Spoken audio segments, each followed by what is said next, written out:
Excellent.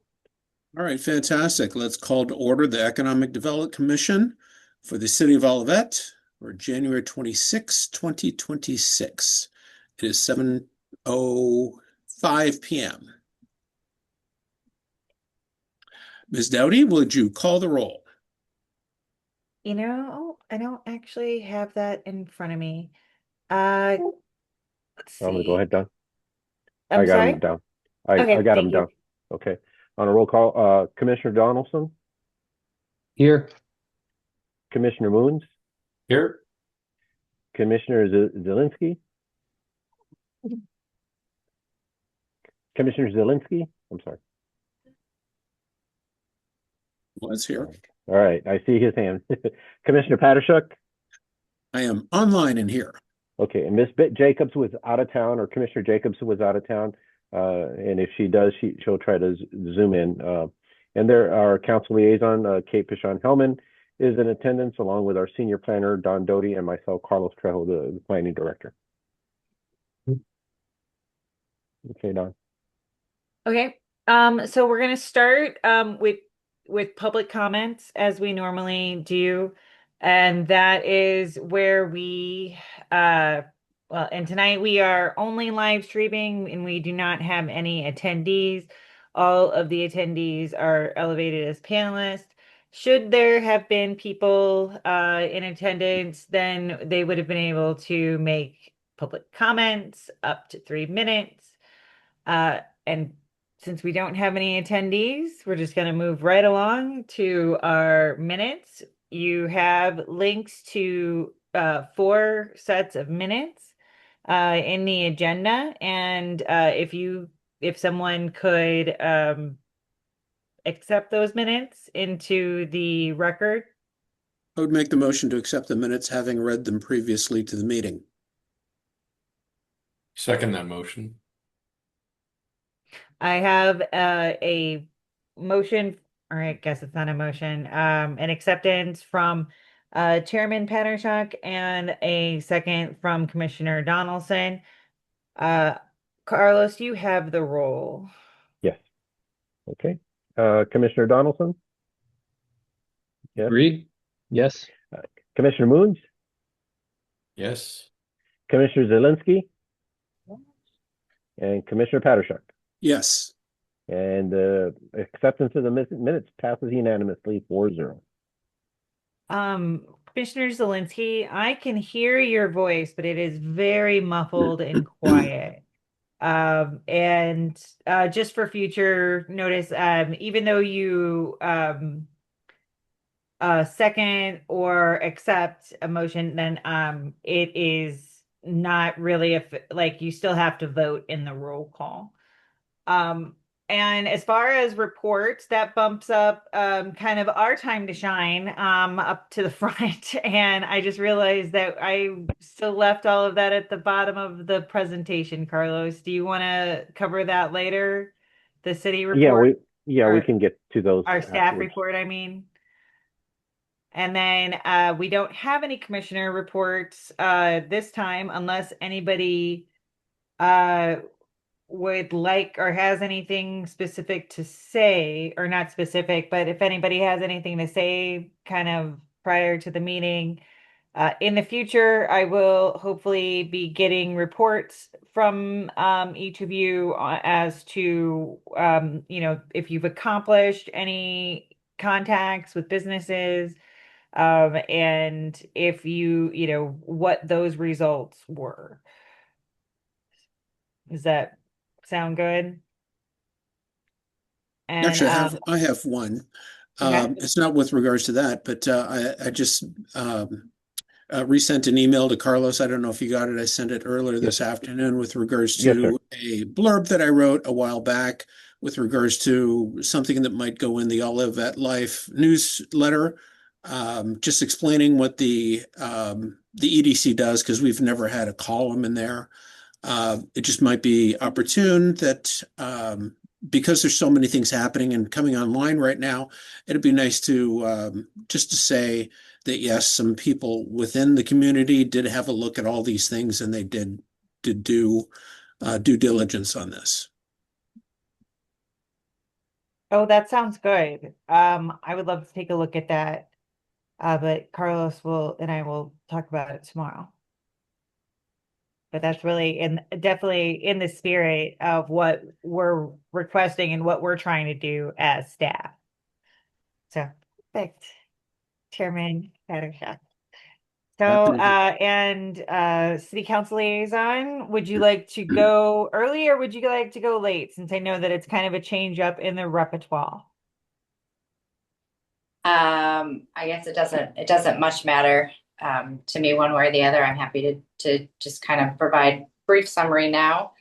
And just as a side, Rod, I think your idea about having a blurb on the EDC in the Olivet Life newsletter is a great one. I think it's good for the community in general to get a sense of what our commissions do, to know that we have commissions and what they do. I think that's a really helpful thing. And part of why I think the EDC one is going to be really helpful is there's a lot of chatter. I don't know if you see this stuff on Facebook. And more recently, there has been some chatter and concern over traffic at the Olive and Dealman intersection, and just traffic concerns on Olive in general, where people are concerned about traffic. And I think it's important for people to know that the decisions about economic development and business development in Olivet have been thoughtful and strategic, even though sometimes traffic is a result. Not saying that all needs to go in whatever report goes in the Olivet Life, but just as an aside. More focused on what the council is doing. We were going to have a retreat this past weekend to look at goals, and that obviously did not happen due to weather, so that's going to be rescheduled. At the most recent council meeting, we did have an approval of the audit. We had a clean audit report, which is always good. And if you are interested in things of that nature, you can reach out to Darren Mann for more information.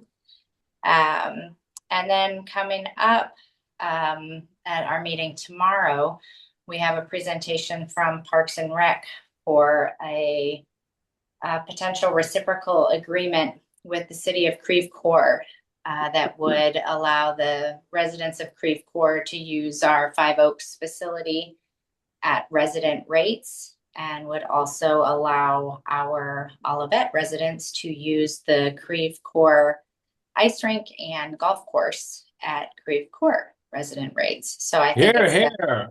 Outstanding. Well done. You can give all those kudos to Beverly, but that will be I will before- do that. Yeah, before the Outstanding council. news. Wonderful. Yeah, exciting. Yes. So, and Commissioner Moons, if you feel so inclined to make public comment in favor of it tomorrow, you are certainly welcome to do so. I cannot be there in person. Could I send a message to be read in my city? I will do that now. Yeah, you can send that directly to Jennifer Conrad, who's our city clerk, and she keeps that record for our meetings. I don't know her or her email address, but I'm going to make it up. I bet it's J Conrad. You got it, at olivetmo.com. Awesome. Congratulations. That's wonderful.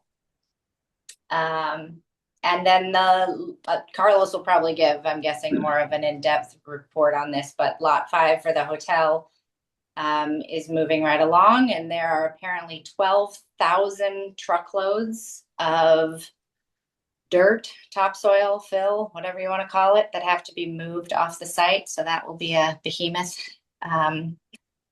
task. But I'm sure that Carlos will give more information on the developments at the Olive Crossing development. So that's all I have. Thank you. Thank you. Sorry, my dog is choosing right now to jump on me. Thank you so much, Councilmember Hellman. Bashan Hellman, sorry.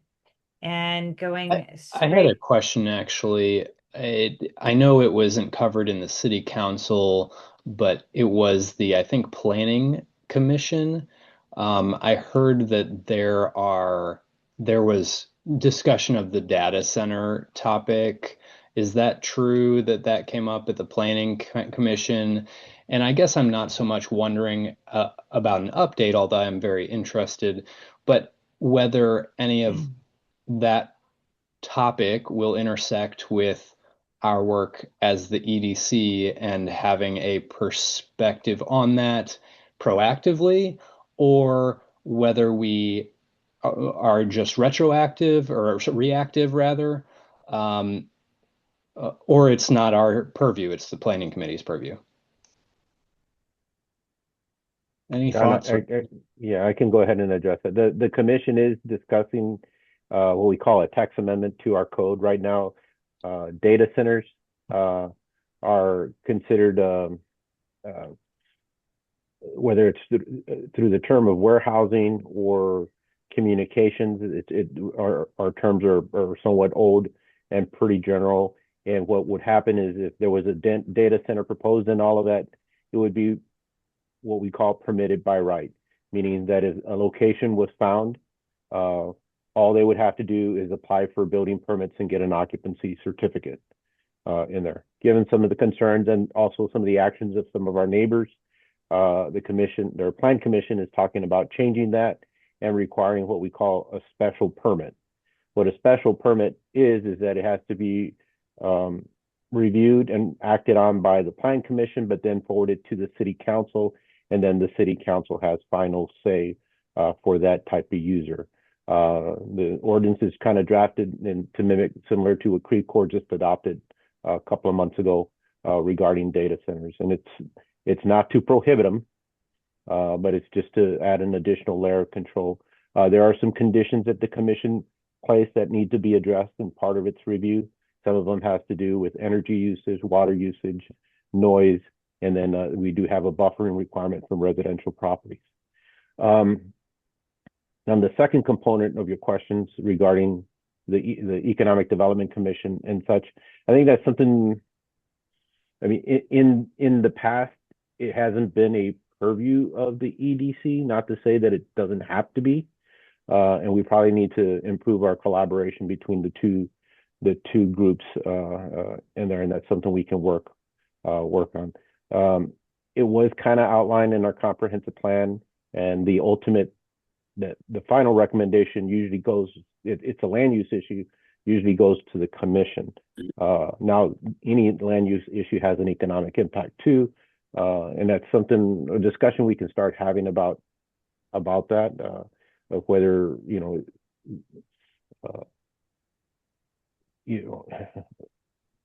how we would work or do a process in which the EDC can have some input on items going to the commission. Gets things a little complicated, and it elongates the process. So it'll be, there's some positives and negatives to something like that.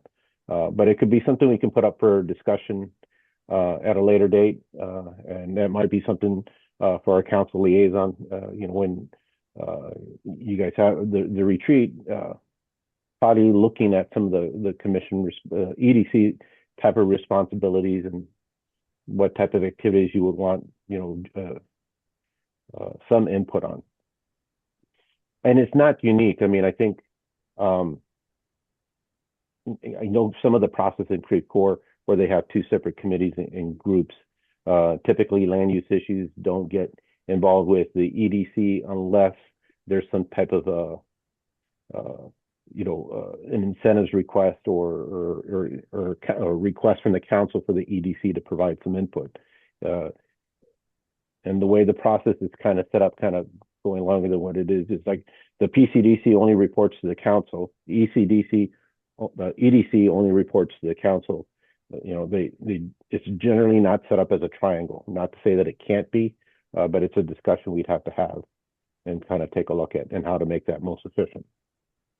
Okay. So that kind of answers it. I know it's pretty watered down, but it's different, what it's been in the past. Okay. As just a quick reaction, that sounds like the Planning Commission is handling the front end, which to me makes a lot of sense to have a special review process. So glad that's going, in front of them, maybe in front of the council. And if they do institute that special permit, I think it would be, you know, I think it would be something that is uh, appropriate to come to the EDC for the economic development review side and our perspective going alongside, the other perspectives, because I'm sure, as we're all aware, the data center issues is hot right now. It's volatile and it should be considered carefully from a couple angles. So just yeah, thanks for the update. And I would advocate for, our involvement if a permit request comes in. Definitely, and we'll have that discussion, and we'll bring it up to the commission. The commission will consider it at their next meeting, which is next week. Which, if it gets to council, it probably won't be till early March in there, and it may be something that the council may want to then. Like I said, the way the process is, it has to go up before it can go to the other side. The council may say, talking to the liaison now, that in that public hearing that they would like input from the Economic Development Commission. Now, that does hold it up about another month in there. And I think there's good discussions and input that this group can provide into that kind of balances the land use perspective. The one thing I'll say is, like, we kind of initiated this. There's nothing pending, or we don't have any applications, and I don't foresee anything coming to date, so it's not under a timeline in there, but it'd be good to get it in place. So.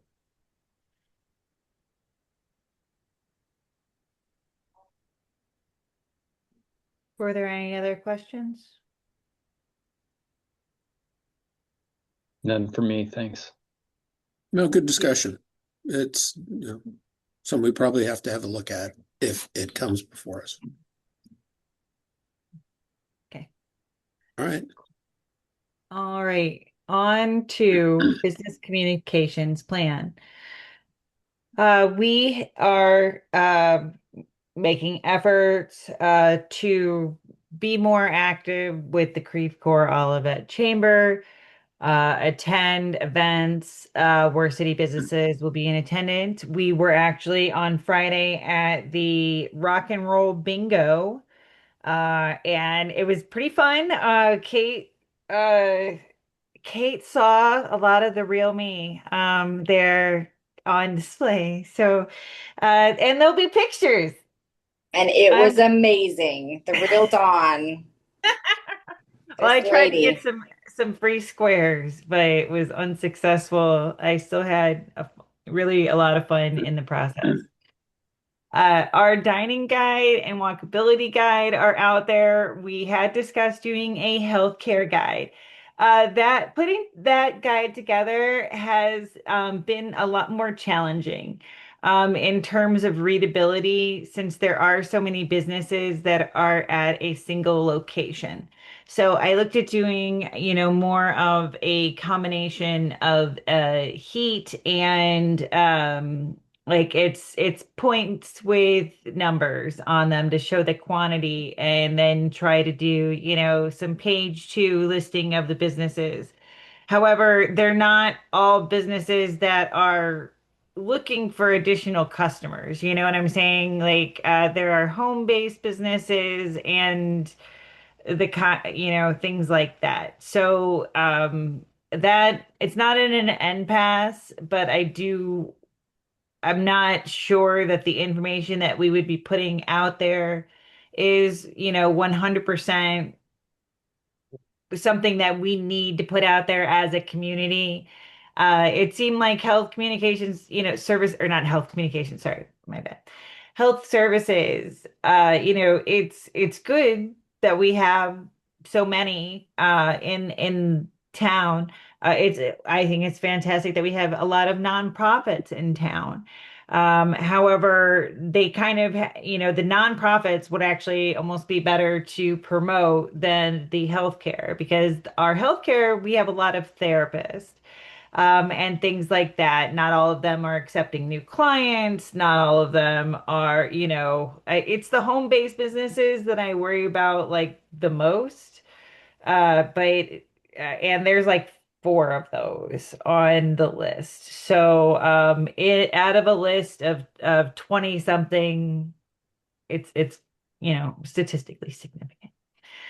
If you guys have any, if you guys would like me to push further on the health map, to I tried to make it go, in a little bit different direction of like a combine of a walkability with pharmacies and like the parks type of a thing with the health on there. But like and we can look at some different samples if we do a work session at some point in time. But for right now it's a little bit on hold. The marketing brochure is underway for being updated. Uh we have a lot of opportunities. We we want to have equal care for our existing businesses. Well, not equal care. We want to have greater care for our existing businesses than we do chasing down new ones. Uh, Economic development wise, that is, and a cost benefit analysis on our time tells us that we are, better off investing in our own businesses and keeping them here and keeping them happy than we are pursuing, you know, um, or I should say, not pursuing new businesses is great, but it is duplicative of a lot of our, not sister, but coordinating organizations like the St. Louis Economic Development Partnership, the St. Louis Regional Chamber, or, and various organizations, 39 North, that are all, actively out there, doing those site visits, doing that, baby kissing, handshaking, with the new businesses. It would be nice to have more of a um like a more of a stake in what is presented by our economic development partners. We could push for certified sites, but we don't really have any buildings that are vacant or that have been vacant for a long time. And by long time, I mean like enough for an owner to want to sink in $200 to getting the site certified.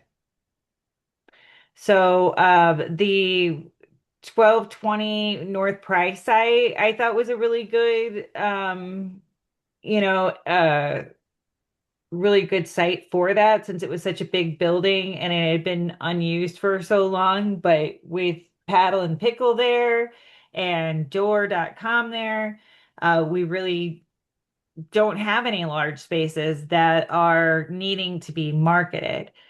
And I'm sorry, site selection used to be my specialty, so I'm dwelling a little bit further on that than I need to. Uh, there are lots of good things that we can do. Surveys, we have the tools to do surveys. And we have some questions. They're a little bit general, but like uh it is a way to address businesses if that's a way that we want to go about it. I know that we have kind of batted these things around, but yeah, we have expressed interest in doing a work session. We just haven't been able to have time for that, considering the holidays.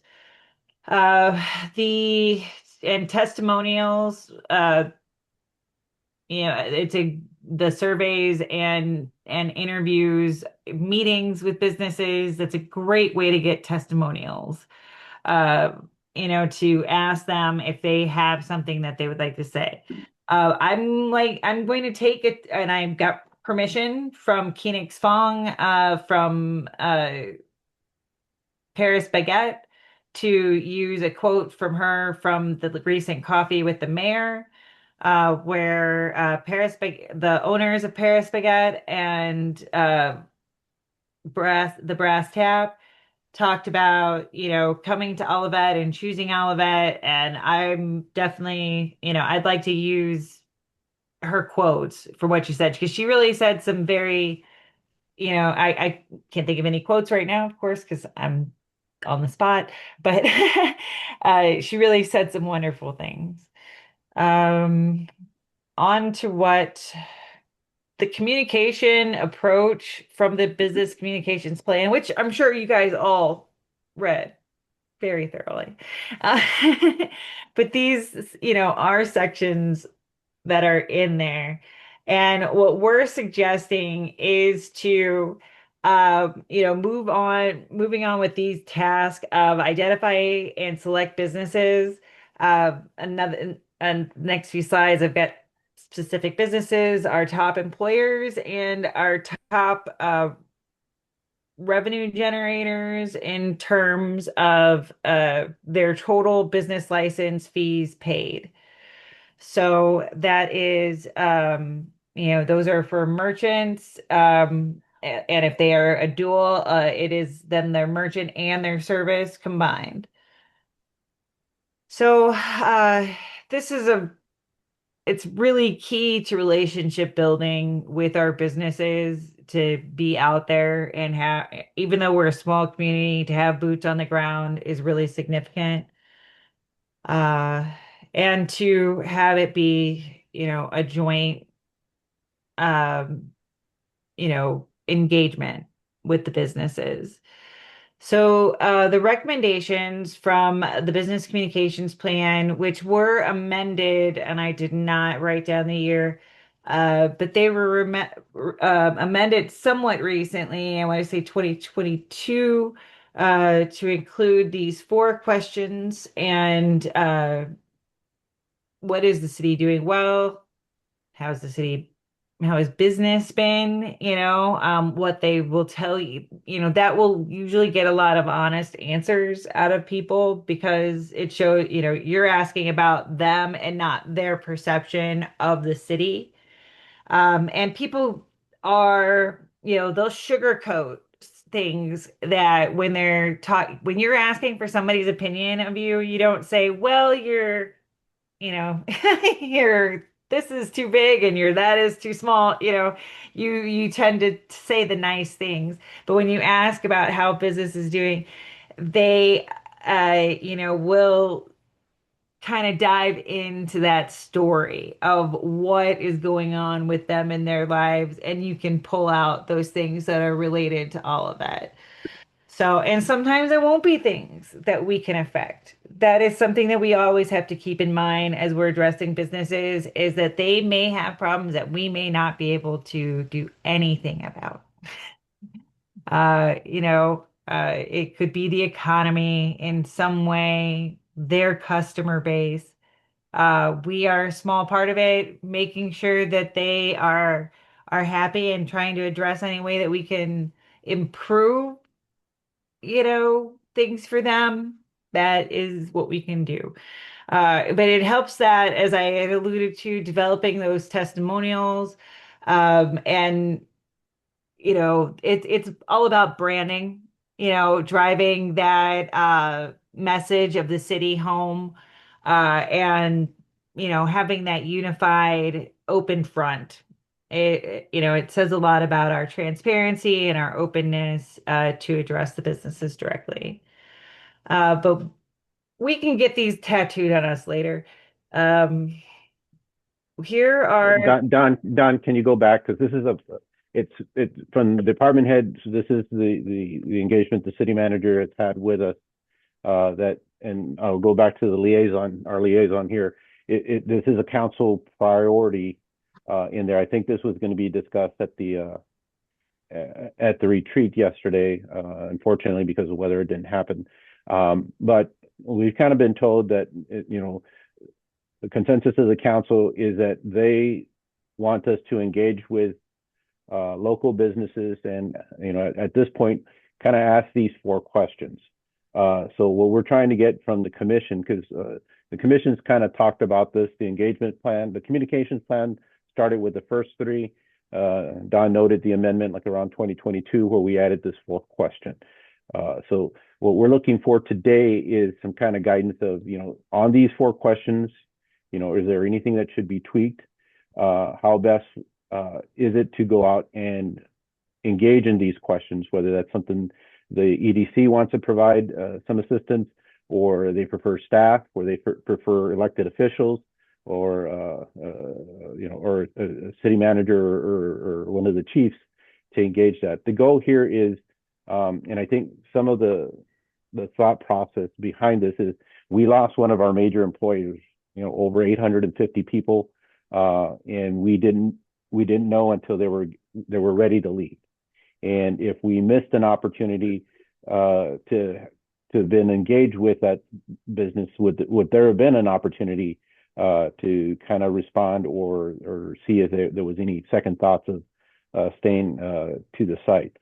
I think some of the belief is that if we start engaging with some of our businesses, asking these questions, it would help us get some understanding and get better communication, and be prepared for the next time around. Hopefully it wouldn't happen again in there.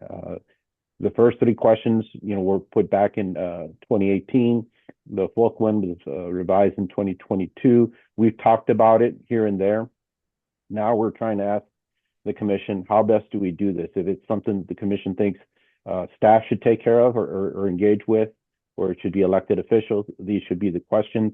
And then whom should we ask? And Don's going to go through, we pulled out like our top 10 employers and our top 10 merchants in there. Some of them overlap. And if maybe those are the businesses we should test first, or if we should be looking at smaller merchants or smaller employers to ask these questions. But the goal here is, are these questions in general good to ask? How best to ask these questions, meaning whom? And thirdly, what businesses should we be asking or engaging with to start this off? Don, is there anything else? Or I'm going to go to our liaison, from council, because I don't know if this was a consensus or a majority or so to provide a little bit more guidance on this. Yeah, I mean, I think the conversation that council has had mirrors in many ways the conversations that I've heard here on this commission as well. The sense of, recognizing how important it is to have the businesses that we have in Olivet, and a recognition that we are very reliant upon the tax dollars that come from these businesses, and we want to sorry if I froze up there. We want to ensure that our businesses are happy and wanting to stay. And so we need to devise a way of getting that information. And this is me speaking as an individual council member, not speaking as for the entire council. But I think it's important, generally speaking, to understand how our businesses feel, businesses of all sizes, and to kind of take a multifaceted approach to getting that information, whether it's, taking the emails that we have and doing an initial blast of a very simple survey to everyone that we have for our businesses, and then maybe taking a more in-depth look at those larger businesses with more of a personal touch, knowing that the financial investment that we have and they have with the city of Olivet is larger and demands a little bit more personalized attention. But at the same time, not neglecting our smaller businesses. So looking at ways that we can approach this through a wise use of our resources and time, but also really be clear about the information that we're trying to gather from our businesses as well. And I'm happy to answer questions if that wasn't clear.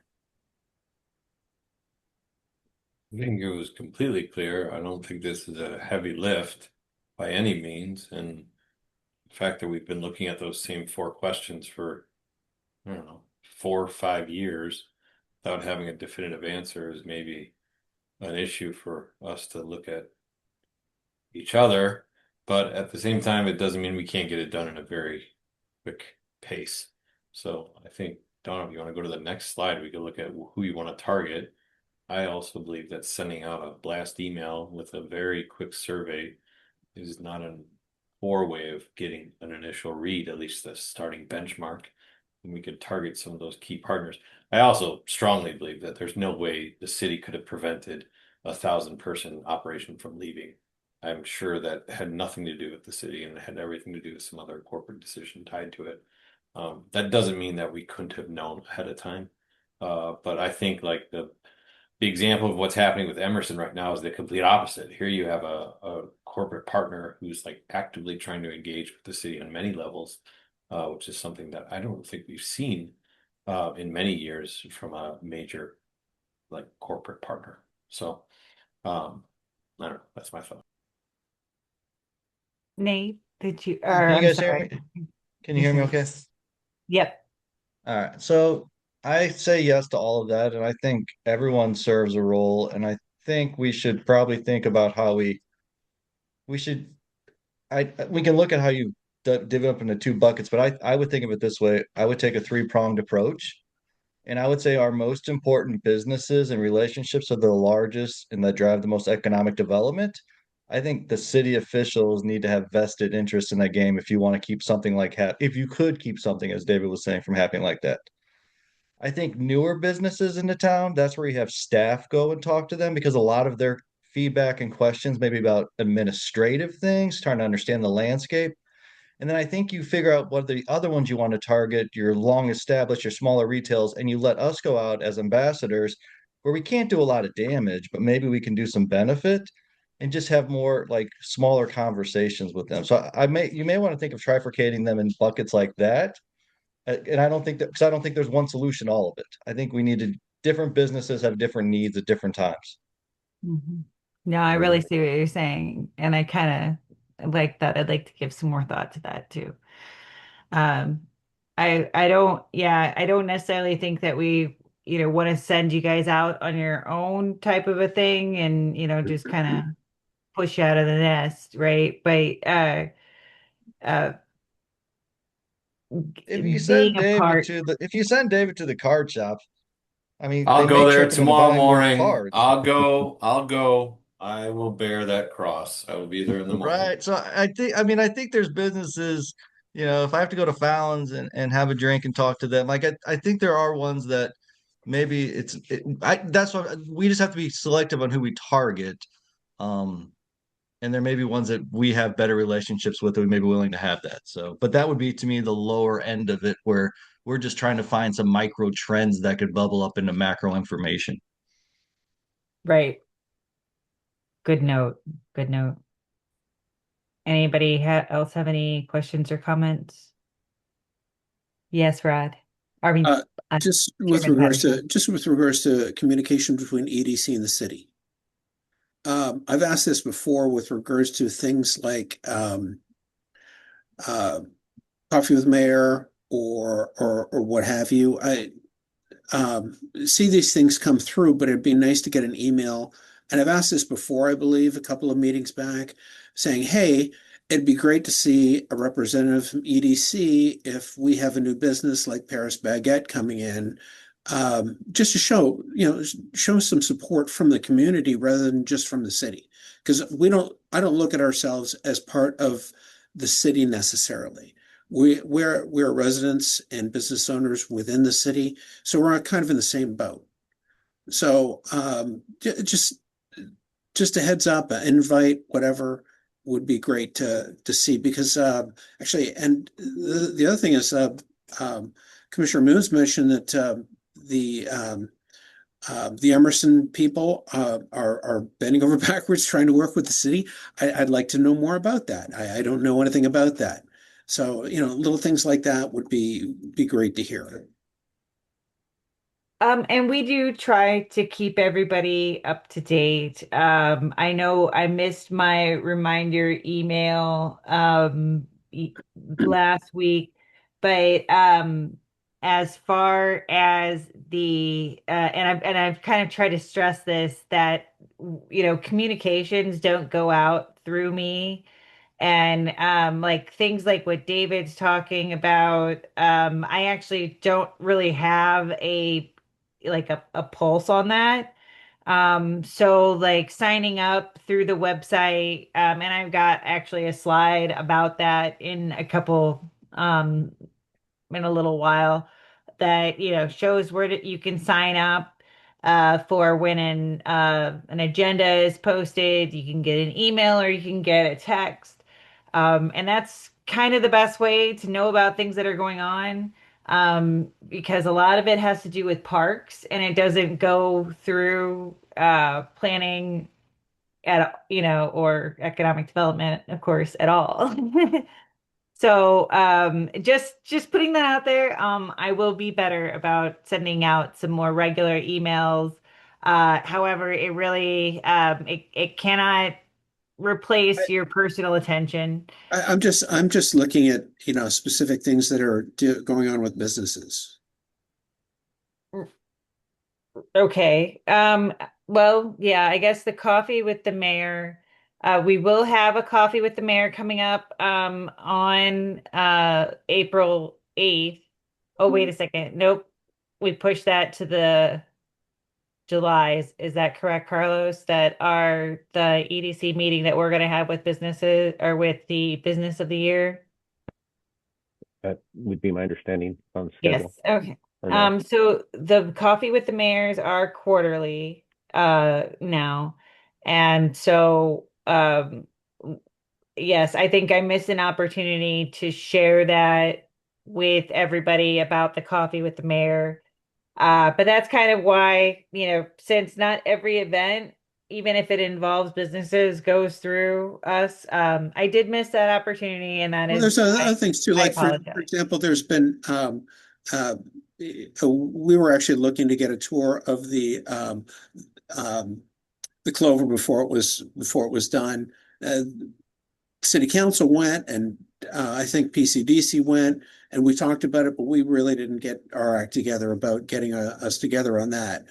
It just that there are other opportunities I think that are being missed for EDC just because of communication, and it's not. I'm not looking at necessarily emails,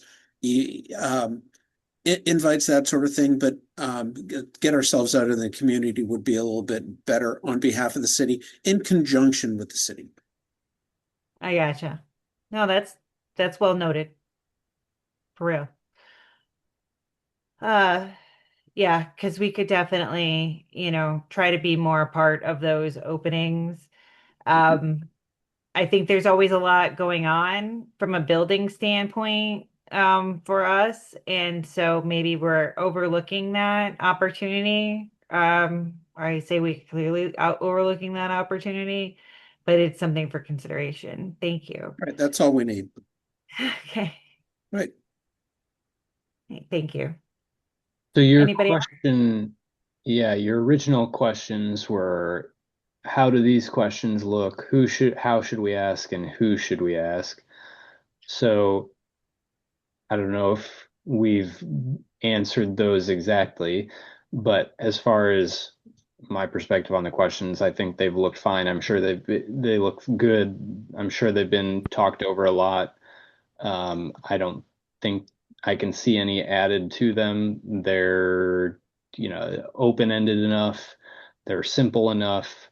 You get to the pain points of a person. If a person has a pain point, they're going to raise it in, two, three, or four. They have multiple chances. What we can do better, again, multiple chances. Things to do differently, however you want to ask the question, I think it's open-ended enough to be covered here. I also think number one is obviously important to make sure we don't lose sight of what people are getting value from. I don't know if there's anything like gauging their sentiment of engagement with the city, or how like in the know they, or how comfortable they feel with, their relationship with the city. I I feel like that gets a little too um No, but I like that as specific, idea perhaps. as a Likert scale. Like, do you want to be, more or less, involved with the city? Does that make sense? Kind of, or is that what you're thinking? Yeah, and I think if we do go that route, obviously we could go on a scale with a bunch of different iterations, but I think the potency of these questions is how simple they are and open-ended they are. If we want to take it a different way and we want it to just be a email option, emailed survey, then we have more flexibility for the type of question. Um, I honestly think this is looks like a good list to me. The only thing I would add is something about, if anything, is something about how in tune with the city they feel, or in the know with the city they feel, that type of thing. Okay. Um, but I, unless somebody else feels strongly, I probably wouldn't add that. I love quantitative analytics, so yeah, I love it. I'm not sure if I'll get to keep it, but it is, for someone to tell me on a scale of 1 to 6 or whatever, how much they want to interact with the city, or how well they're receiving communications from the city. That is really key. I mean, like, I would love to know that. That would be great. But it's good to note, and if we can make it through, there'll be iterations. There'll be test surveys, so we'll see how it goes. As if is it okay for me to move on to the next line? Well, just one last thing. Just the Okay. other thing is just reporting. Having done some of these are softball questions or soft questions. Like you said, they're not analytical. I feel it's easiest to just go up to someone and have a conversation with these questions in mind, rather than filling out a clipboard, that sort of thing. That's just my way of doing it. But it just for your interest, you have to take the data and tabulate it somehow. So just think about how to approach someone to get the responses and actually tabulate them, send them in. Whereas email, hey, you get it right away. If people are doing it face to face, there's a level of scrutiny that you have to go through to produce it and send it in. So sort of like Nate was describing, I would think that there's probably a scale of the type of businesses that a survey would be appropriate for. And maybe we'll figure out a list of businesses that we can do more analytic, with, whereas yeah, these are more geared towards meeting questions, things that we are talking about them with. It's not terribly analytic to just collect these open-ended questions on a survey. So yeah, that's what these are geared towards. And if electronic survey will be a little bit different. And hopefully we'll get some more analytic things out of there. I'm curious just about timeline with this, just with the awareness that I feel like we've talked about doing a survey at just about every EDC meeting that I've attended since I've been elected back in April. And I'm kind of getting to the point where I'm like, come on, let's do this. So I'm curious about timeline. Obviously, we want it to be thoughtful, and we want to be sure that we are asking the questions to collect the data that we want to collect so that we can collect it in a way that is useful. But I am wondering, like, can we have the draft survey ready for the next meeting? No, So Yeah. I'd say before then, let's do it over email. No need to wait, right? To your point. I'm not, I would have to review the rules if we can do that by email. No, there should be no problem to get a draft done a week or two prior to that meeting. but the discussion has to take place during the meeting in there. And we can, you have the flexibility to establish your meeting dates. Typically, we select that fourth Monday. We've been doing every other month, but if we need to change that, as long as we can publish it a week in advance, and again, get you something, hope 2 weeks gives you plenty of time to read or mull through. But to have that discussion, it'll have to take place in an open environment, and it could be in a round table or online or something like that in there. And then you can always forward Dawn edits, and she can take those in, codify those, and then resend them out too.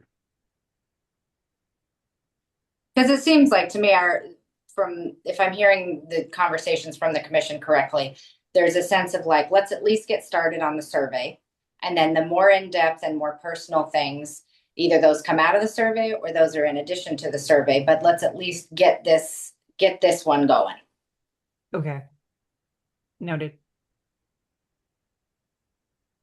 I have a ChatGPT survey written here that is 10 Okay. questions, and it's amazing. Okay. For I'll email it to you. measuring the effectiveness of a city in supporting its local businesses. Good. I support Kate's sort of feeling of let's just put it in the water. We could fix it next year if it doesn't work out perfectly. Let's just get some of this data back and let's start talking to people. Okay. Sounds good to me. Sounds good. I've been personally, I'm dying to do this. So, if you want to send me any suggestions by email, that'd be great. Yeah, so And same thing for everybody.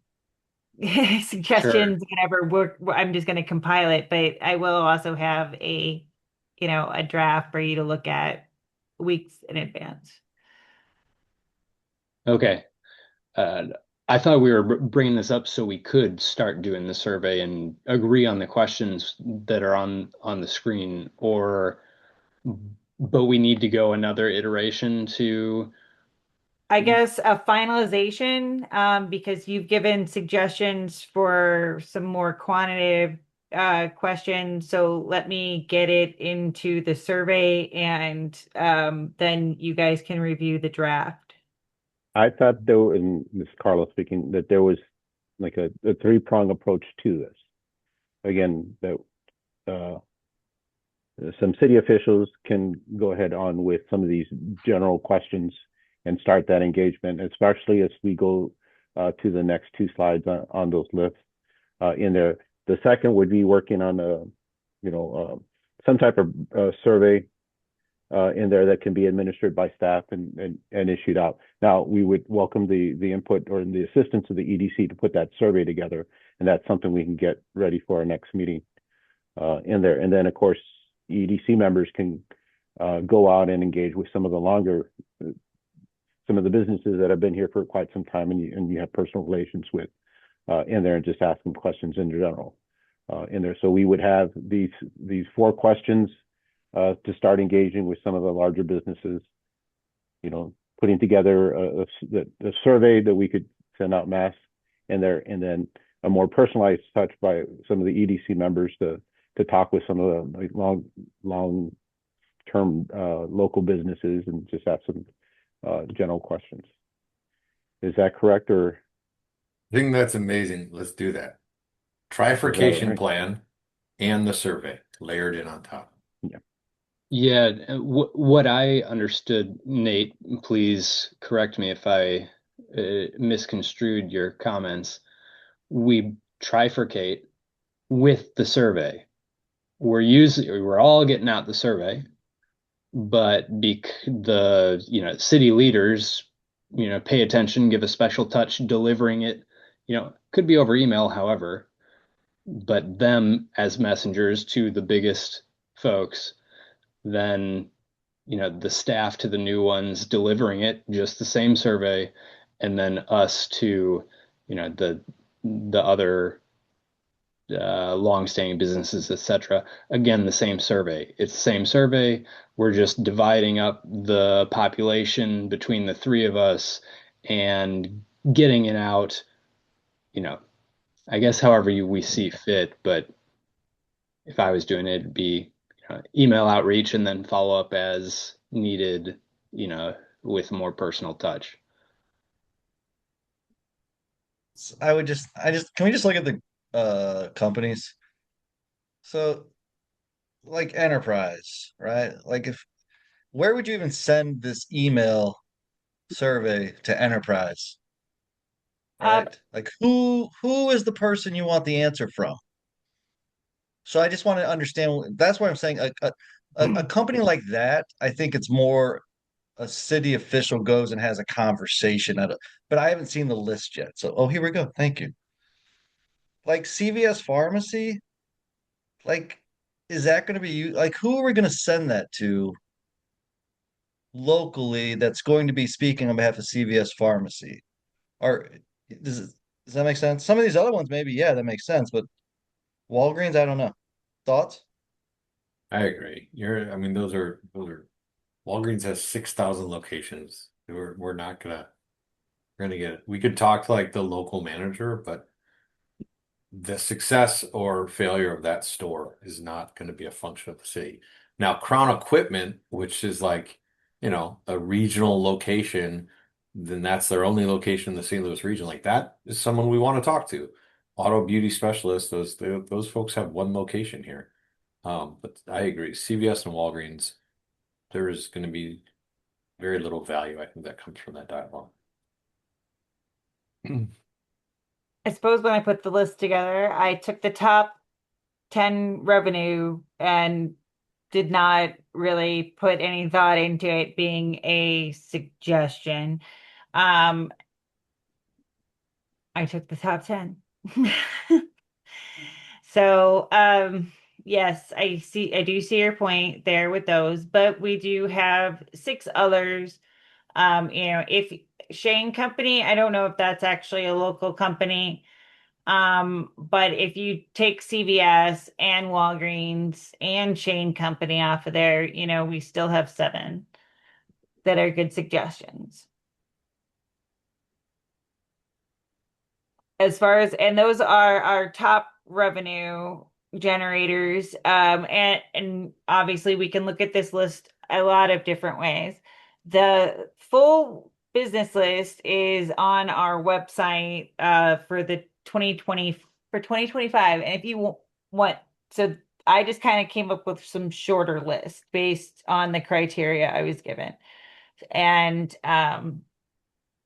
so these are the top revenue generators. The next one are the top employers. Now, just as Carlos had said, we have overlap, and those are the underlined ones.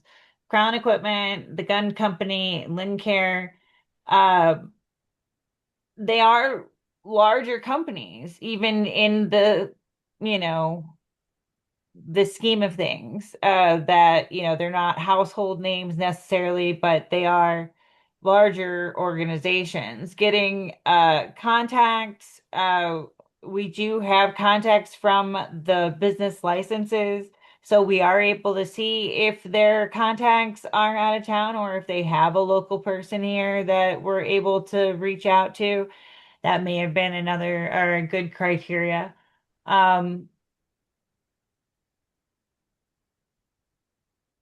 Yeah.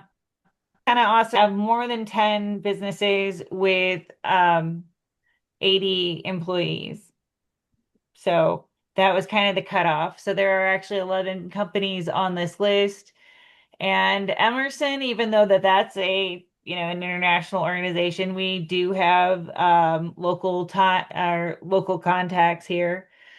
Same thing with HGIS. Honeywell, it would be great to have a better uh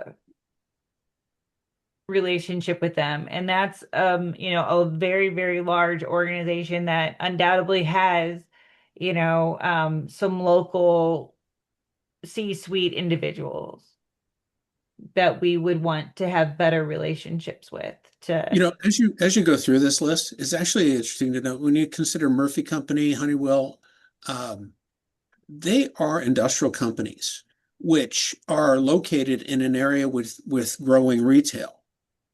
And they've been talked about with regards to how do they fit in from our standpoint, from the city standpoint, from the resident standpoint. It'd be interesting to note how they feel they fit in with potential directions of not just the city, but the general area. So my point in saying that is that all of a sudden the survey becomes tailored to some of these larger companies. And I think to the point of the other commissioners, Zelensky and Moons, when you have a large company like this, it is a conversation.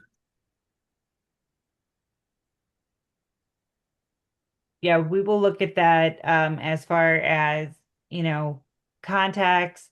If any of these, company names look like places that you have contacts? Nate, are you okay? I'm sorry, No, that's Commissioner fine. Linsky. Yeah. So when Carlos started this, there was a conversation around one of the priorities, and why this was here is because we didn't want to have another situation where a large or important employer leaves the city and we didn't do anything proactively. So I think what we need, and whether the council wants us to do it or the council does it, is we need to target the 5 to 7 of these companies that it would hurt the most if they left our community, and send a city official to go talk to them, have a conversation, and then if it goes well, we can be like, talk about all the priorities you're doing, how business is important, and then if you want to send them a follow-up email and get a survey in, that's fine too. But I just think it's almost like if these people are, if Shane Company left Olivet, that would hurt us, right? Yeah. So when was the last time a city official went and talked to the person who is over Shane Company, our local person at Shane Company? Yeah. I don't think Um, a survey's great. They're gonna make it a little bit of information, but it's the relationship that we're trying to save. Right. We're making it seem one-sided. We're trying to get something from them. What are we giving back to them? right. Sorry, that's why my hands are in my face. That was my frustration. No. Honestly, I'm kind of loving this Zoom thing because I can really see you guys. Not me. My video doesn't work. I'm hiding Yeah, I under the desk. noticed. Anyway, and in a way, this is a conversation as far as, what our top employers are. I'm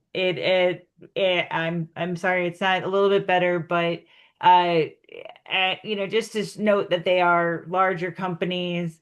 It does, and back to those, you know CVS, it still would hurt us. Talking with a local manager will not help us. It would only, and walking in there, without having addressed them, or, not just walking in would not be good because it would scare the employees. So there is a certain delicacy with what we're doing when we're addressing the companies, and we'll try to be sensitive, as we, put these things out. Carlos, what do you need to have discussed in order to make this? No, I think we can. I think going back to those 4 questions with the officials, but also getting that codified into some type of, to a survey form that we can use. So again, there was a lot of insight in there in terms of looking at those businesses and which ones will be, which ones would provide the most input. We can narrow those down, have discussions with the city manager and the council about getting some of this initiated and started while we're working on drafting this, a more detailed survey that can get sent out in that process. I think too, at the same time, if you go to the diner over the weekend, and I'm sure they've been bombarded with these 4 questions, but they're questions that you can always go ask as members at any time in there. Or if you have a specific retailer that you know very well along our corridor, the hop in and just kind of ask and see what the response is in there while we're working on creating something we can do more electronically and have a more of a larger mass respond and all that. And I think we can get that drafted. I'll give it to Don in there to codify something she'll do. She does a really good job. And I think again, if we can set a specific time, make sure we get it out to you a week or two in advance, and then have that discussion at our next meeting in there. And if we have an availability, instead of just, we were jumping from every other month, but if we have an availability to do this, in February, that'd be great. I have a follow-up question, Commissioner Zelinski. So you had asked about, let's say we know the top 5 and we want to really target them with a personal outreach. I'm happy to bring this up to the council and see if council members are willing to meet with individual businesses. I can say, as speaking only for myself, I think it would be great, and I'd be happy to meet with businesses. And I wouldn't want to be the only one in that meeting with a business. I would either want to have staff or I'd want to have commission member.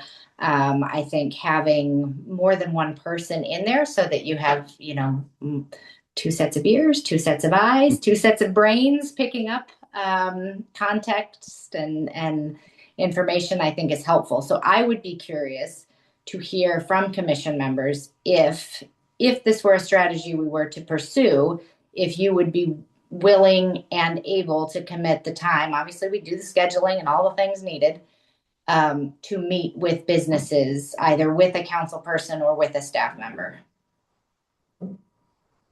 Definitely. That sounds like a lot of fun. Could we get coffee too? I like coffee. You bet. All right, perfect. Yeah. Commissioner Donaldson, you So have we your hand we up. can go ahead and coordinate that list and then start scheduling, kind of create how we would coordinate this and then reach out to our contacts for those businesses. So Don has them through all the licensing, and then we have them through our permitting process. So we know a lot of the property managers in there, but we can get that process going and set up how, find out what dates would be available in there, and then how the council wants to select or rotate or have just one point person. Commissioner Donaldson, one moment. I want to welcome Commissioner Jacobs to the Zoom call. There Hi. she is. I'm actually sitting in a pizza parlor in Copper Mountain, but I stopped what I was doing to see all of you lovely people. Happy New Year, everyone. I'm going to be but I'm here. I swear I'm listening. You look like you've had some snow today.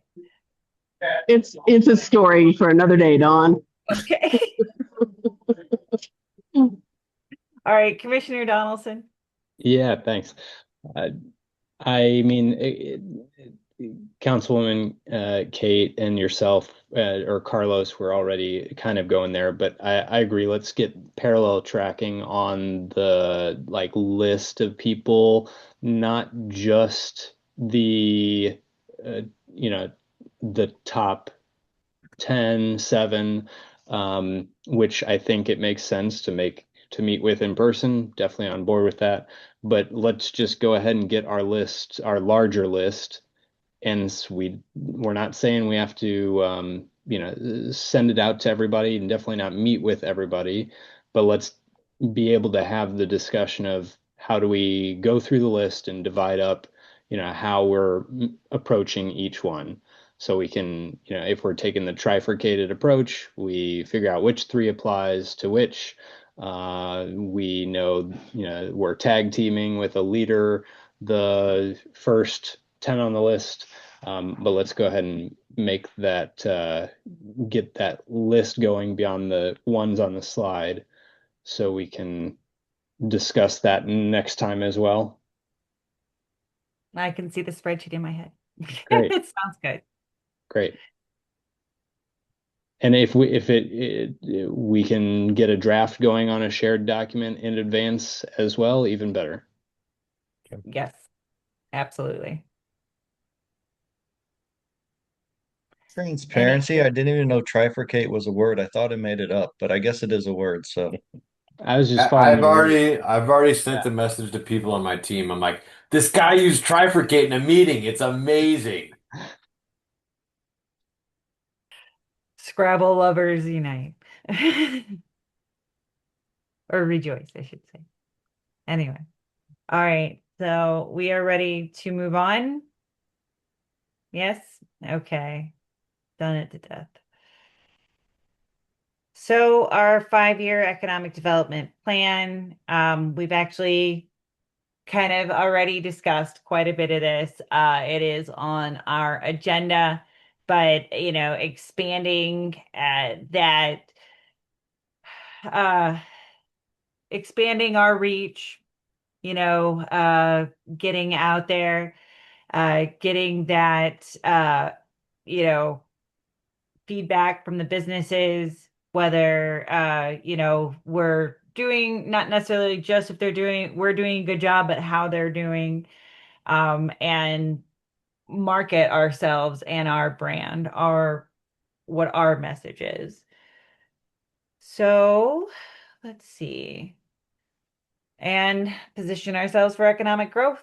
These are goals that were written in the economic development plan, 5-year economic development plan, the third goal.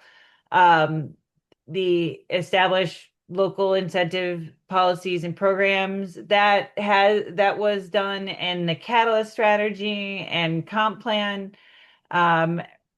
New finance mechanisms are really are on the list.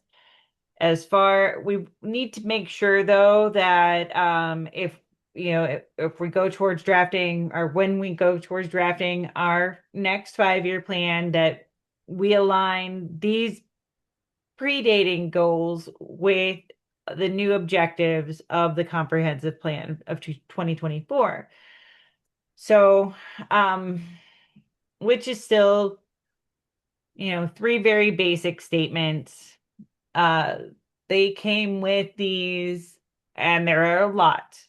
So Don, if you go back just a quick second to kind of go over the 5-year plan and the 3 goals that were kind of in there, because as we talk about redrafting this plan, what I'm kind of curious on is like whether these goals, which will probably evolve, but whether they would specifically change or not.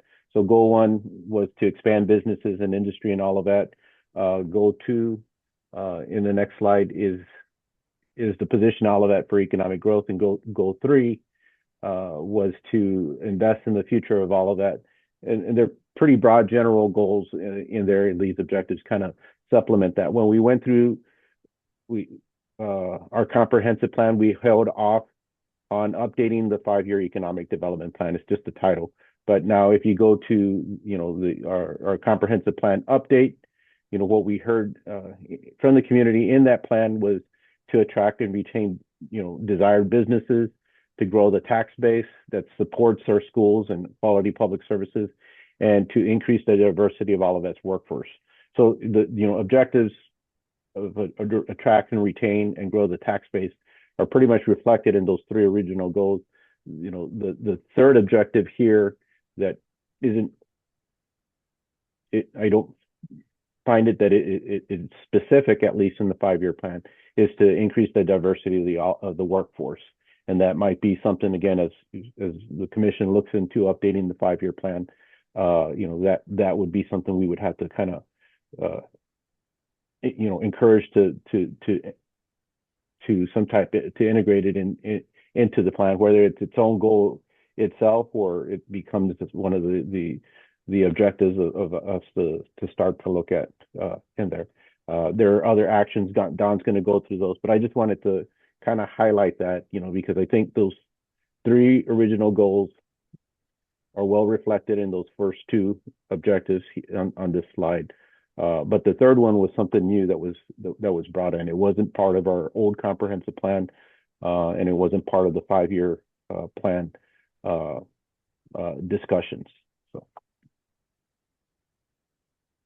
And so none of the the 4 questions, we don't have any thought behind how to quantify or talk to the businesses about increasing the diversity of Olivet's workforce. So if you have any suggestions of what questions we could ask to either, in an open-ended or a quantifiable way, get to that type of a thing. We don't have a like a business census where they report every business license is supposed to report their number of employees, but we don't have a breakdown, and we don't request a breakdown of their employees by, any kind of identifying factors. And that may or may not be something that businesses are interested in sharing with us. It can be something that, if we collect, how are we going to use that information? But I'm just kind of spewing thoughts as it's very open-ended how to, not attack, but to address that diversity in Olivet's workforce question or goal. But it is, it's important, and it's important to connect our businesses with our workforce and try to, also build that kind of an engagement and an interaction, so that we are, become a source for them, for their workforce. That's good. I'm sorry, was there any questions? I have a question. Yes, sir. So, given today's politically charged environment, is the council still supportive of that as a goal within the comprehensive campaign that they would like the EDC to still continue on?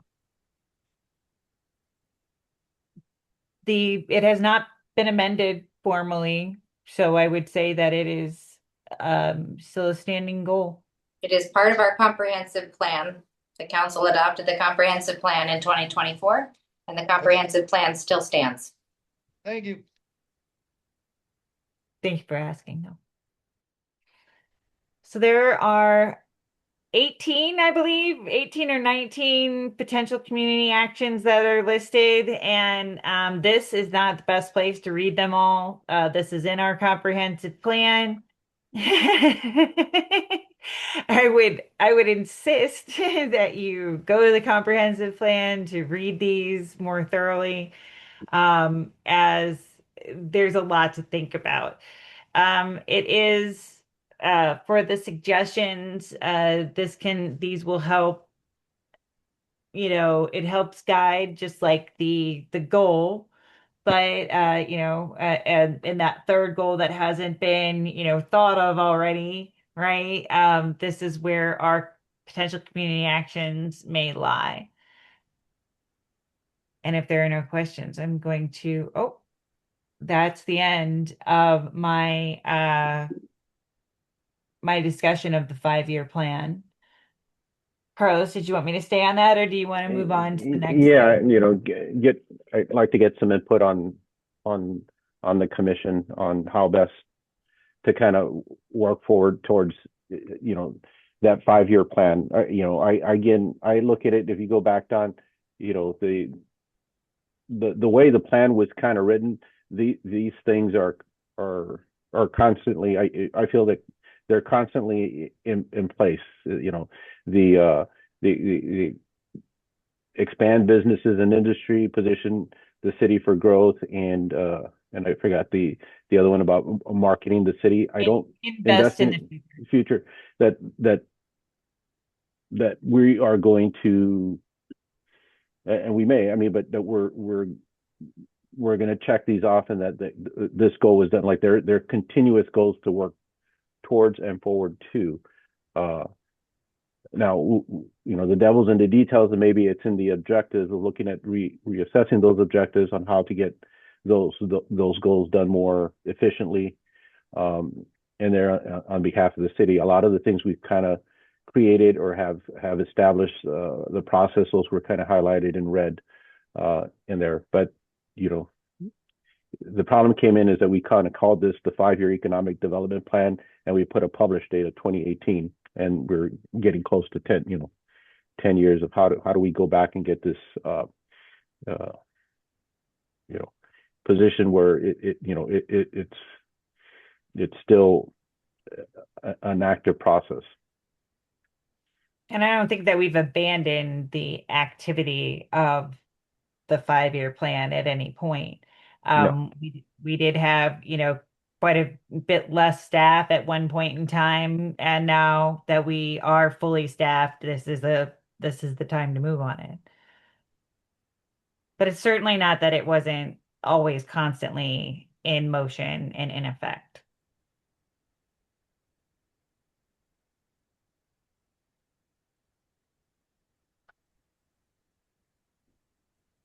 I really like the sound of invest in the future of all of it. And a lot of positioning for economic growth. I also see that as a marketing, a call to better marketing. So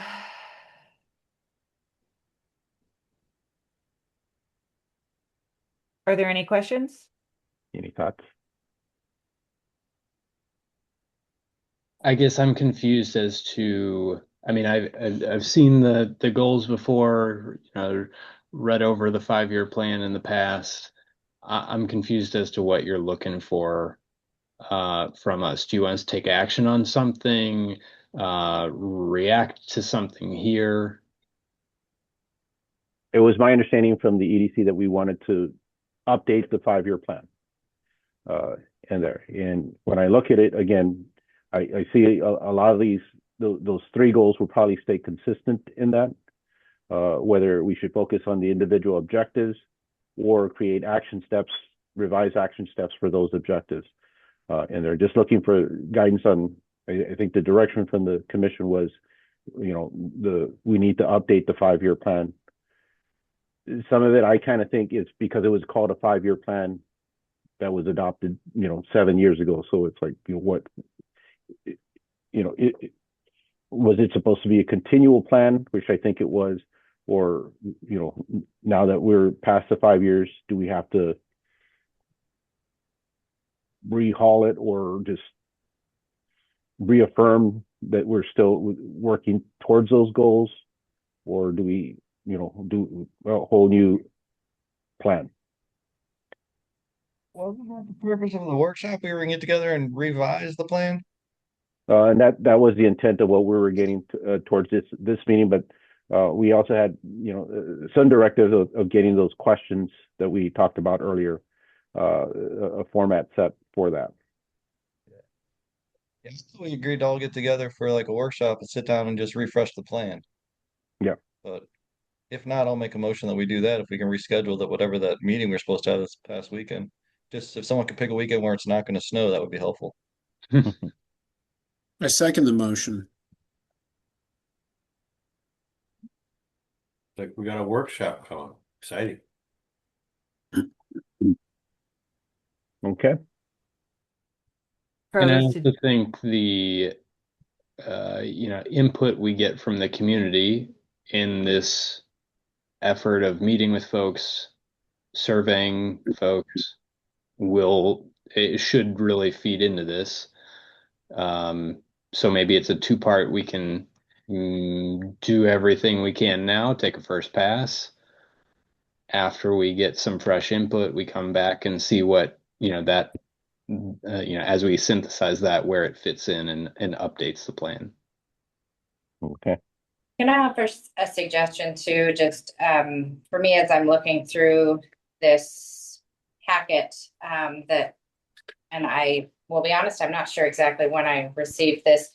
It's not going to show up on the screen. No, it's not going to show up.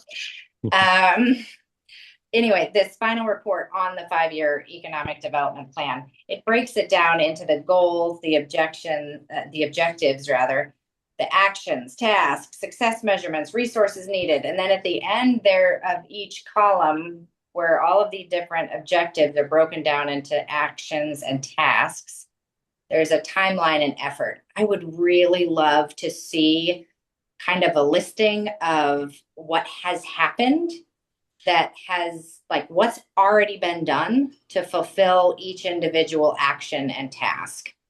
Because as I look through this plan and look through these goals, I think knowing what has been done will help us know what is yet to be done.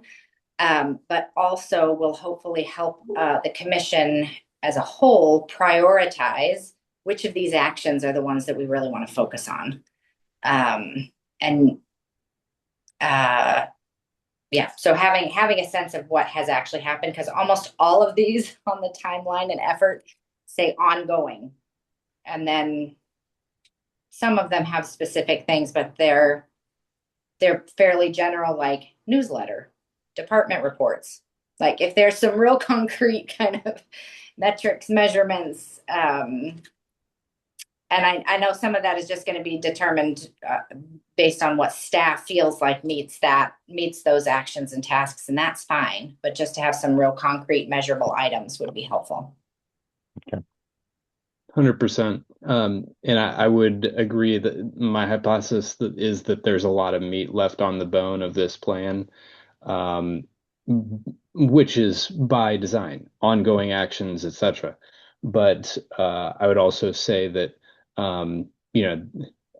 we know there's a lot of great work that's been done by the staff, but you all are probably in the place to best articulate that, like what has been done, and be able to help us understand where we're at with those items. So yeah, that'd be really helpful.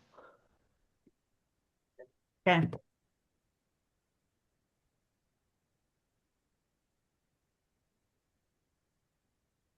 All right. Commissioner Zelinski, are you okay? Okay. Should we all be praying right now? Okay. Any further questions?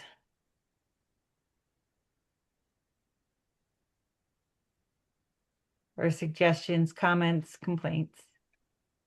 Don, as we talked about the 5-year, not kind of tied to this, but can you go over the business of the year schedule?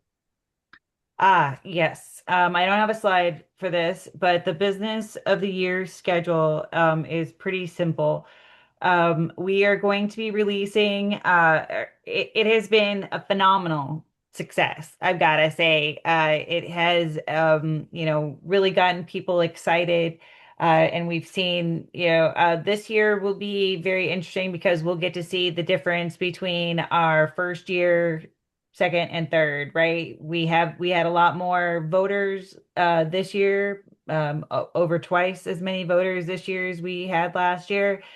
So if it gets even bigger this year, we'll know we're doing something right. And I do hope that that is how it goes. But we are going to put that survey out on February 2nd. And then they will have all the way up until right before our next schedule meeting for March, which is that, I'm so sorry. Let me see here. Everything is slow. So it is on the 30th. So we're going to cut off the survey. I can't remember what we decided on, but if it's probably going to be the 23rd. And then we're going to decide those recipients on our meeting on the 30th. And then we'll be able to notify the businesses on May. Now, originally, they'd be notified in April because we will get their consent to get the awards manufactured. Correct. Okay. Well, okay. Yes, after in April, because it will have to be after our meeting. So, but the actual Creve Coeur Olivet Chamber Luncheon, where they will be honored, is in May. And then we will have a a coffee with the mayor in July, I believe. Kind of lost. I don't have that note actually, but I will send that out to everybody and as many people that can attend as possible. I would appreciate it. I do know it's a morning thing and not doesn't always work for everybody. Um, and truly, if I were, a lot of times the mayor will be flexible on what time the coffee with the mayor is held because sometimes the businesses are only open at night. So it kind of depends. We expected to change it for last year, but we did keep it as coffee with the mayor. So it will be a good time to celebrate our businesses. Any questions?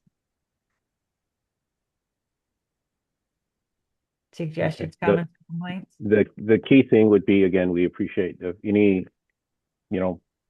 outreach you guys can do to get people to vote on there. I'm not sure how many voted last year.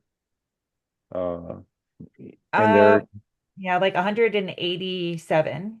yeah, which was far more from when we initiated that.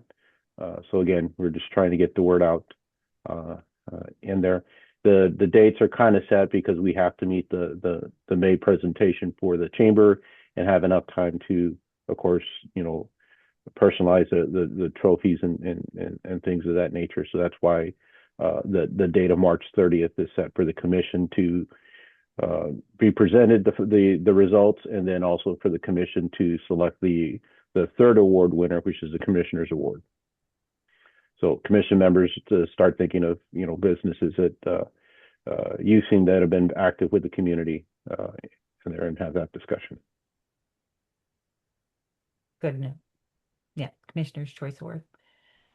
And is there anything ahead of that March 30th meeting that commissioners would like to see on the businesses as far as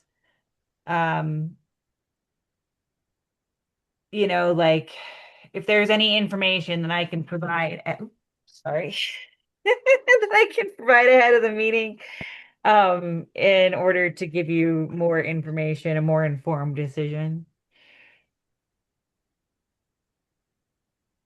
Just off the top of your heads. Okay. Well, if you think of anything, you are more than welcome to email me that suggestion. Last year we chose a nonprofit. I prepared a couple, names, ones that had been active with with the city and community that, might have been good suggestions. So I might put together a little list like that again. And if we don't use it, don't use it. No big deal. So, if, uh, let's see, on from here, any other questions, suggestions, or comments? All right. Are we ready to move on to the next agenda item? Carlos? Yes. Okay. Ooh, now I'm frozen. Okay. Doing the distressed and underperforming properties, or were we not going to really? I'll be glad to answer any questions from the commission. We kind of put this list together to kind of make ourselves accountable to give you updates on specific properties, kind of like identified in the 5-year plan in there, not to the full extent, but to give you, like we know properties are for sale or they're been vacant or vacant. Starting there on the right-hand side, Quick Trip has bought several properties in that area. The city owns some right-of-way. There's also a private street, and there, based on our comprehensive plan, there are complexities in them trying to do that. They would need a rezoning. The city's pretty well set, and it's not the best and highest use in there. And we haven't seen any formal application submitted. We know that they own property. That's about it. And then we've been on them to do some general touch up and cleanup on the property grounds, being that they're landlords. Just like in the community. So I'll be glad to answer any specific questions. If not, I'll continue on. And there, as we go towards the ABC trading, Again, they are closing. It is the intent. They've had discussions with various purchasers in there, but it's a unique building and a building that has minimal parking. There was some interest in terms of trying to make an assembly use out of that. That doesn't work. There's just not enough parking for assembly type of uses, which is, I think, based on our plan, but a good thing. We're trying to find a retailer or a service provider that would take occupancy in that space. And I think the latest sign has been updated to say super reduction in price. I think on there. I saw that a couple of days ago. We talked to the realtor, or I keep contacts with the realtor, just kind of inquiring who's looking at the site. And there, they had interest from a liquor store, which right behind it is the YWCA and CADA, which is now Pro Ed or Ed Pro, which deals with alcoholism. Right. And there, and told them that that's probably not the best bet, and something like that would require a special permit, and it wouldn't be, it wouldn't be something that I think that would be,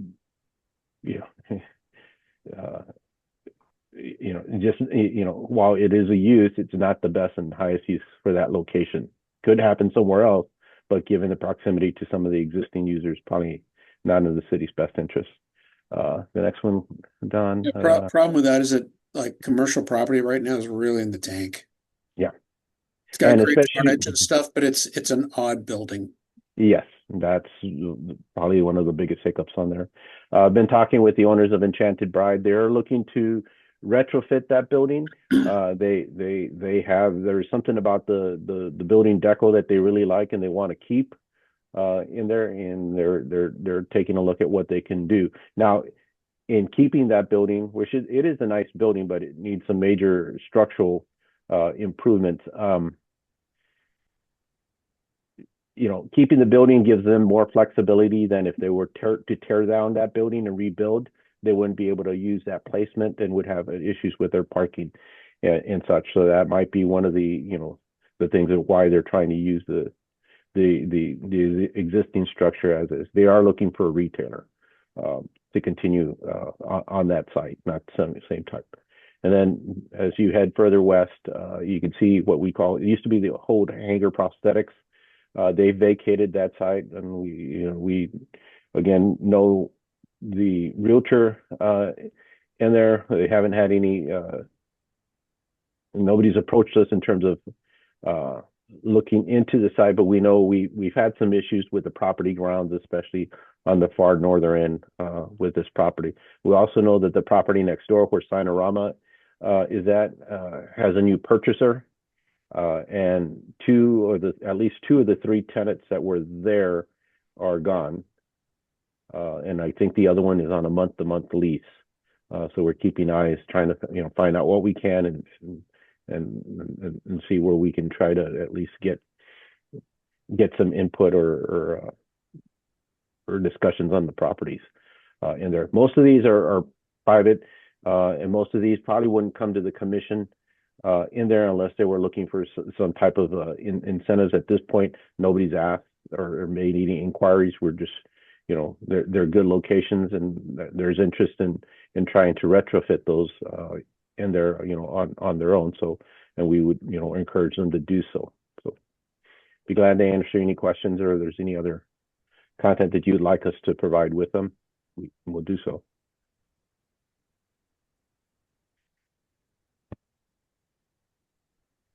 All right. Not hearing any. Election of officers. We have everybody here, so we can finally do this. So, our current chairman is Ronnie Paterchuk. Our current vice chairman is Nate Zielinski, and I did have David Moons down as secretary. So, sorry that is not noted on here, but we will need to have a volunteer from the crowd or a nomination. For what? For what role? for chairman, vice chairman, Oh. and secretary. Oh, I would like to nominate Rodney O. Pattershot for chairman. Like it. I didn't pay him off either. No one else wants this. Hmm. Has that been seconded? I'm in for that. That's your Okay. word, mute. Commissioner Moon says motion for or Look, nominated. if I tell you what, if no one else wants to do it, I'll do it. Let's put it that way. There you go. Not that Congratulations. much. That's not. Well, thank you, Mr. Secretary. There's a lot to be said for institutional memory, Rod. Right, right. Are there any other nominations?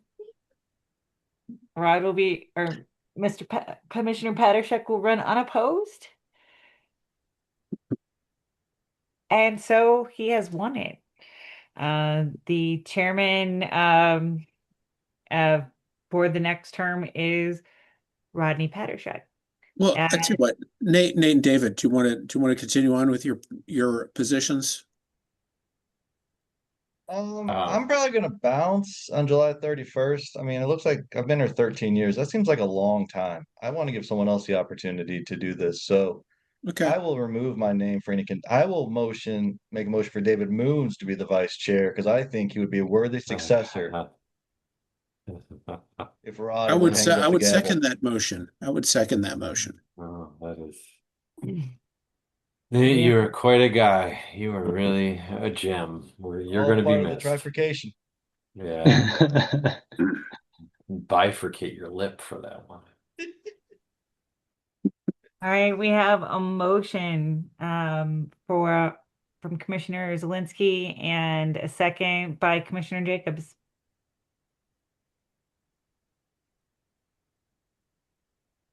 So for Commissioner Moons to serve as your vice chairman. Any nays? Sounds like it's a done deal. Then it's a done deal.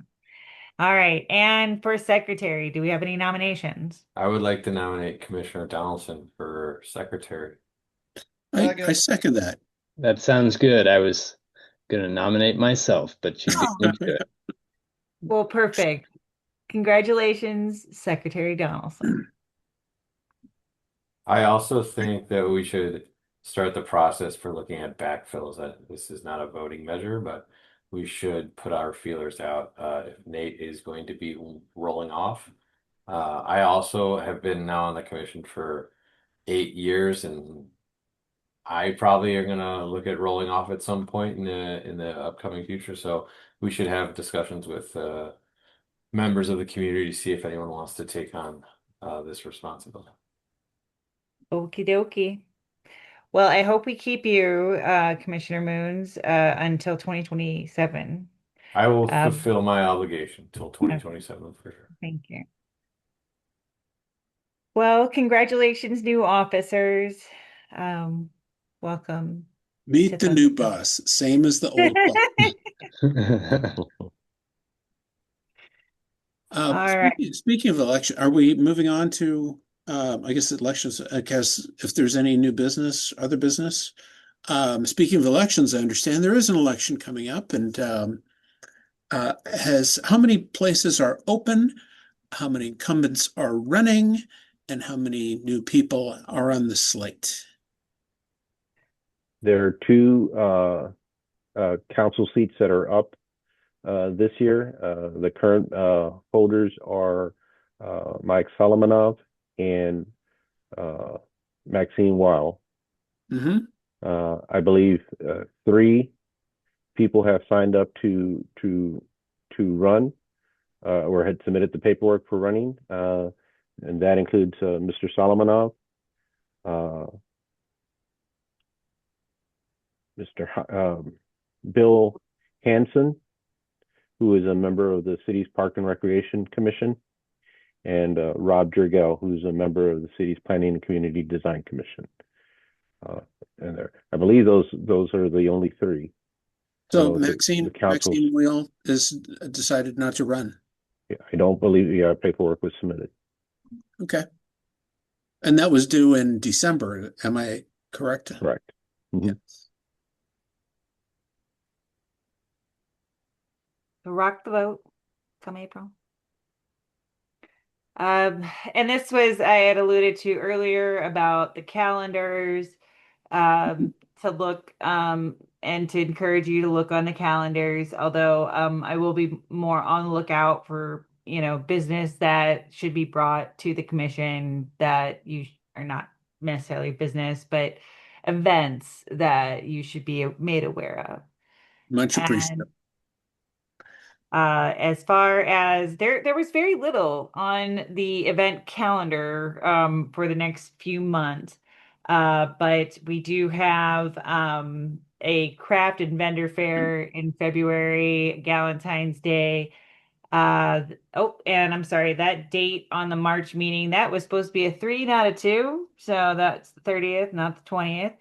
And the coffee with the mayor, the next one is in April.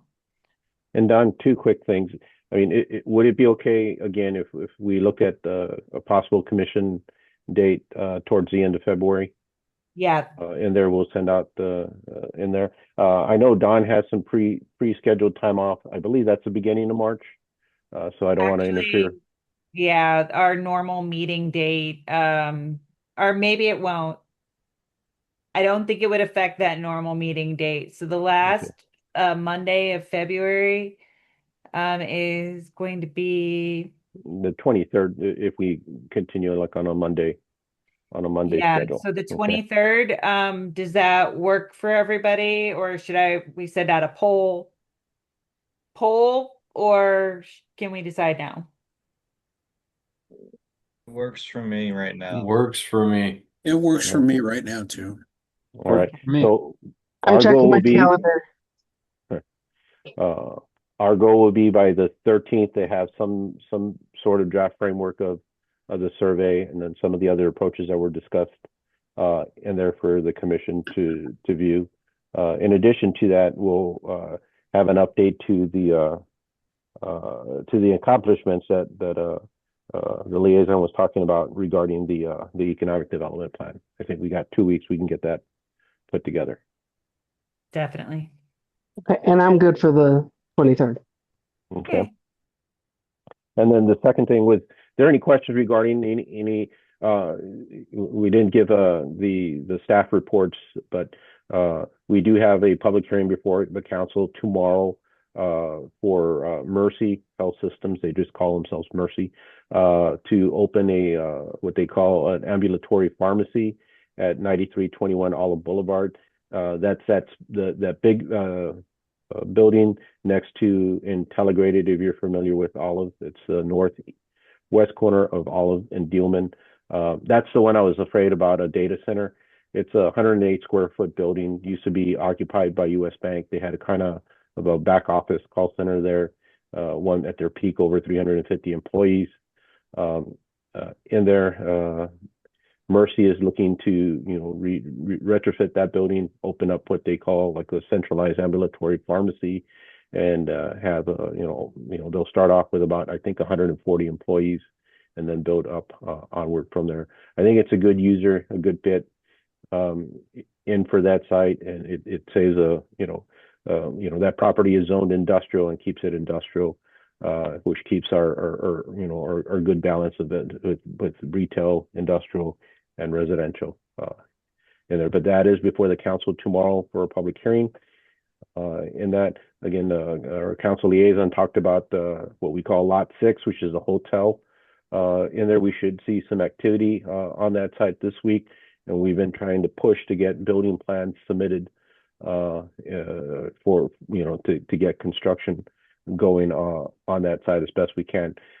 Between the hotel and what you've seen, the Brass Tap and Paris Baguette, there is an empty lot we call Lot 5.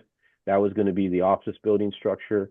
I think they had amended the conceptual plan because they were having issues and trying to anchor some type of office user, in that, and they were allowed to consider doing 2 standalone restaurants instead.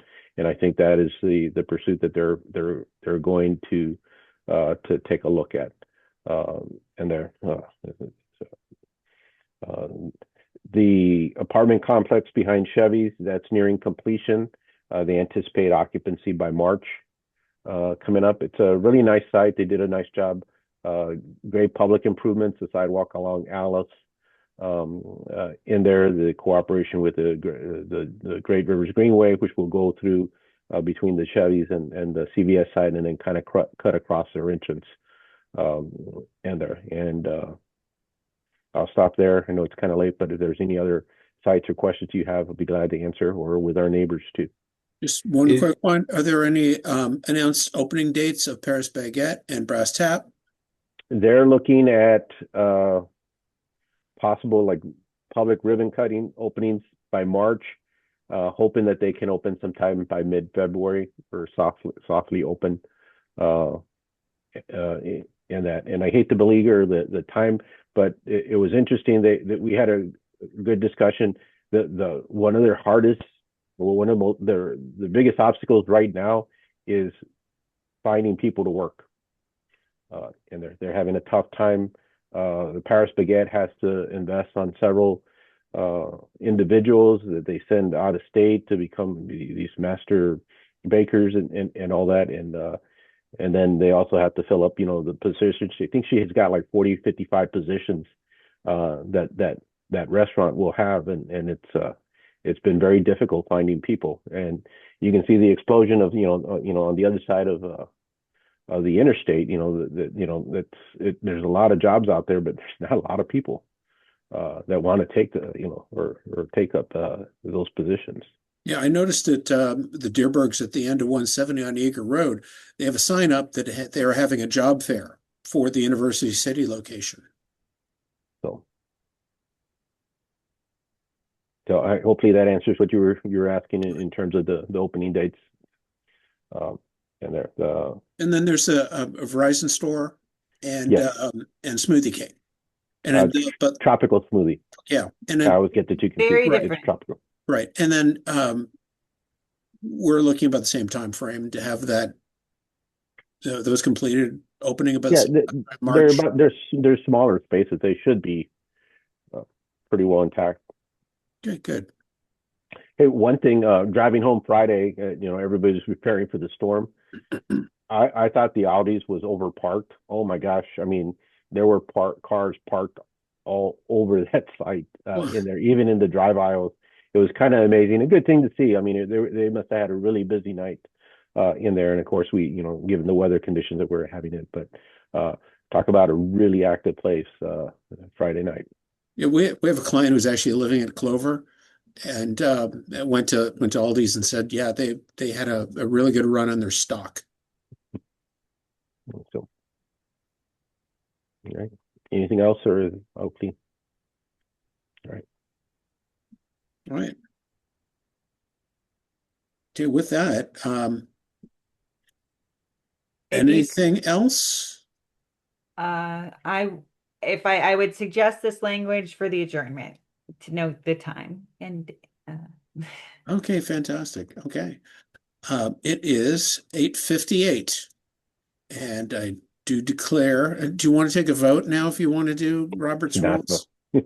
I move we close. How about that? Okay. All right. Let's do that. We're done. Bye, everyone. Thank you all. Bye, everyone. All right. Thank you all everybody. very much for Thanks. your time, and have a good night. Yeah, thank you.